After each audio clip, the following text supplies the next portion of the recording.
화제의 뉴스를 골라 과학 기자의 시선으로 분석하는 과학 본색 시간입니다. 네, 스튜디오에 이희리 기자 나와 있습니다. 안녕하세요. 어서 오세요. 안녕하세요. 네, 어떤 이야기를 나눠볼까요?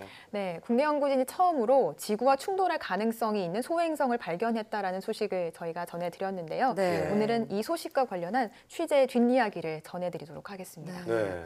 저는 이 소행성 충돌 얘기만 나오면 관련 주제로 한 영화들이 떠올라요. 네, 뭐 디빈팩트나 아마겟돈 이런 영화들 네, 있었잖아요. 아마겟돈 같은 영화들. 네. 그래서 또 그런 영화 장면이 떠오르면서 좀 사실 겁에 질렸었는데 네. 다행히 충돌 확률이 그렇게 높지는 않다고요. 네, 그렇습니다. 충돌 확률이 28억 분의 1 정도라고 밝혀졌습니다. 예. 연구팀은 우선 이 소행성이 2063년과 2069년에 지구와 충돌할 가능성이 있다라고 밝혔는데요.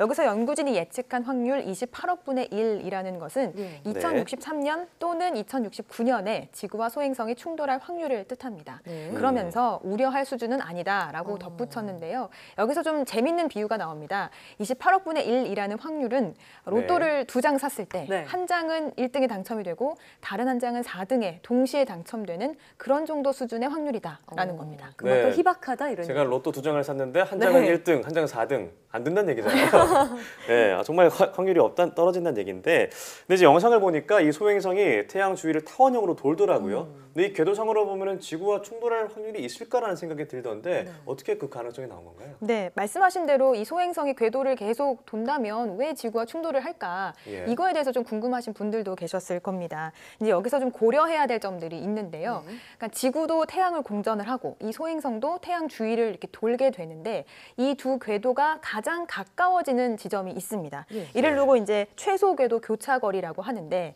이 거리가 426만 킬로미터로 예측이 됐거든요.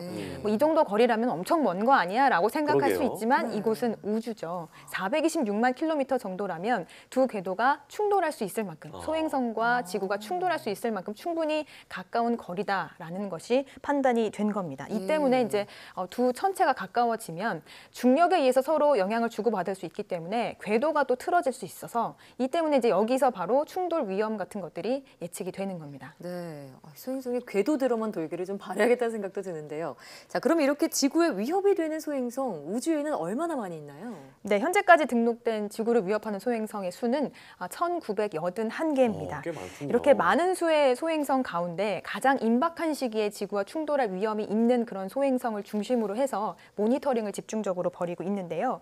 충돌하게 됐을 때 어떤 파괴력 그리고 어느 지점에 떨어질지 뭐 이런 것들을 종합적으로 예측을 해서 미리 대처 방안을 마련을 합니다. 우리가 흔히 재해라고 하면 뭐 지진이나 뭐 홍수, 태풍 이런 것들 자연재해를 먼저 떠올리시게 되는데 소행성 충돌도 이런 재해에 포함이 됩니다. 소행성 충돌은 다른 어떤 재해에 비해서 훨씬 더 피해가 크게 되죠. 다만 일부 다행이게도 이런 충돌이 미리 예측이 되기 때문에 사실 이렇게 위협이 되는 소행성들을 미리 찾아내서 대처 방안을 마련하는 연구가 반드시 필요한 겁니다. 네, 정말 치명적인 피해가 맞습니다. 예상이 되잖아요. 자, 근데 물론 충돌하면 안 되겠지만 이번 연구 중에 좋은 점이 하나가 우리나라 연구진으로는 처음으로 지구 위협에 되는 소행성을 찾아냈다는 건데 그만큼 우리나라의 관찰 기술이 좀 발전했다 이렇게 볼 수 있을까요? 네, 맞습니다. 이번에 이렇게 연구 성과가 나오게 된 이유는 국내 연구진이 이제 망원경을 통해서 결실이 맺어졌는데요.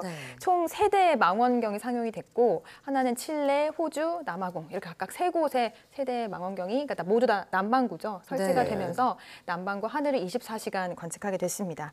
보통 소행성 관측은 대다수가 미국에 의해서 이루어진다라고 봐도 과언이 아닙니다.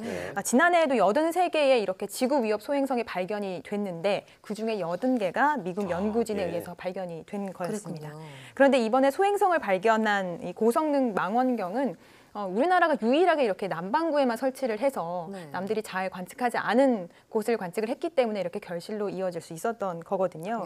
그런데 이제 이 대목에서 한 가지 좀 문제점이 발견이 됐습니다. 한 가지 문제점이요. 어떤 문제점이죠? 네, 이 망원경이 사용된 지가 한 5년 정도 됐거든요. 보통 일반적인 PC를 놓고 봐도 한 5년 쓰면 업그레이드를 한번 한다거나 혹은 뭐 심지어는 교체를 하거나 이런 결정을 내리게 되잖아요. 마찬가지로 이 망원경에 들어있는 카메라도 이런 업그레이드 시기가 됐다라는 겁니다. 그렇군요. 지금까지는 뭐 고성능을 자랑을 했지만 이게 업그레이드나 이런 조치가 제대로 이루어지지 않으면 앞으로 이렇게 소행성을 관측하는 연구 성과를 더 이상 볼 수 없을 수도 있다라는 점이죠. 있는데요. 예. 업그레이드를 하려면 역시나 돈이 필요한데 네. 현재까지는 이 업그레이드를 위한 예산이 별도로 마련이 돼 있지 않은 상태입니다. 네. 연구진들도 이 점을 좀 가장 안타까워했는데요.